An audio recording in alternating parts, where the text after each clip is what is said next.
প্রায় ১.৫ বছর যাবৎ একটা ওয়াসওয়াসার মধ্যে আছি। সবসময় কল্পনার মধ্যে আসে ধর্মগ্রন্থ আমার পায়ের নিচে। এর জন্য আল্লাহর কাছে অনেক তওবা করেছি, দোয়া করেছি, কিন্তু এই সমস্যা থেকে বের হতে পারছি না।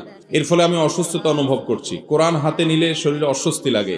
আমার মনে হয় আমি দুনিয়ার সব থেকে বড় পাপী। আল্লাহ আমাকে মাফ করবেন কিনা, দয়া করে এর থেকে পরিত্রাণের উপায় কি বলবেন। একটা আশ্চর্যের বিষয় হলো, এই রকম প্রশ্ন ইদানিং বিভিন্ন জায়গায় মানুষ করছে, যেগুলো আমরা অনেকে হয়তো কল্পনাও করতে পারি না যে এটা আবার কেমন প্রশ্ন।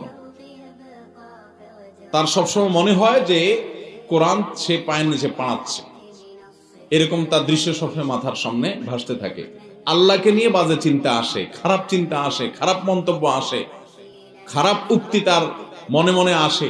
অনেক সময় মুখ দিয়ে বের হয় তার নিয়ন্ত্রণের বাইরে, কিন্তু সে বুঝতে পারে ইমানদার, এই জন্য তার চোখের পানি চলে আসে, কান্না আসে যে এটা তো আমার ইমান নষ্ট করছে, এটা তো আমার নষ্ট হওয়ার মতো বিষয়। এই সমস্যাগুলো কেন হয় ভাইরা আমার?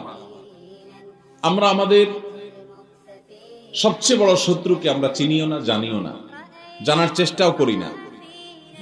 কোরআনে আমাদের শত্রু হিসাবে যার কথা একবার নয়, দুইবার নয়, পাতায় পাতায় আল্লাহ বলেছেন, এবং যাকে আমাদের শুধু শত্রুই বলেন নাই, বলেছেন প্রকাশ্য শত্রু, আদুউম মুবিন, শয়তান।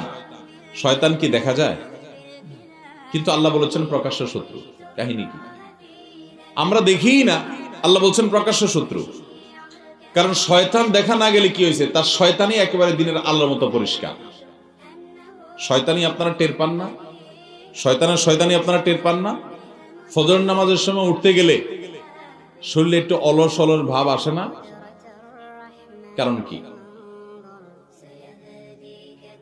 যে মানুষটা এশার পরে রাত ১২টা-১টা পর্যন্ত ঘুম আসে না, মোবাইল টিপে বসে বসে শুয়ে শুয়ে, ওই মানুষটারও ফজরের সময় আরামের ঘুম আসে।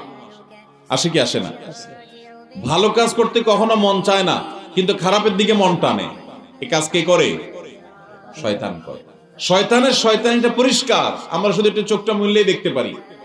এই যে ভাই যে সমস্যার কথা বলেছেন, এরকম আরো অনেক লোক একই সমস্যার কথা বলেন। এগুলো ইবলিস করাচ্ছে।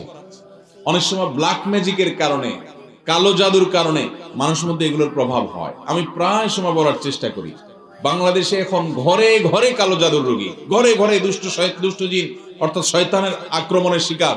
ছোট বাচ্চা থেকে বড়, নিষ্কৃতি নাই। বাচ্চাদের মধ্যে অস্বাভাবিক আচরণ, বড়দের মধ্যে অস্বাভাবিক আচরণ, এগুলো দুষ্ট জিনের প্রভাব, শয়তানের শয়তানি, ব্ল্যাক ম্যাজিক এবং কালো জাদুর কারণে। পানা চাওয়ার উপায় কি? পানা চাওয়ার উপায় হলো আল্লাহ রাব্বুল আলামিন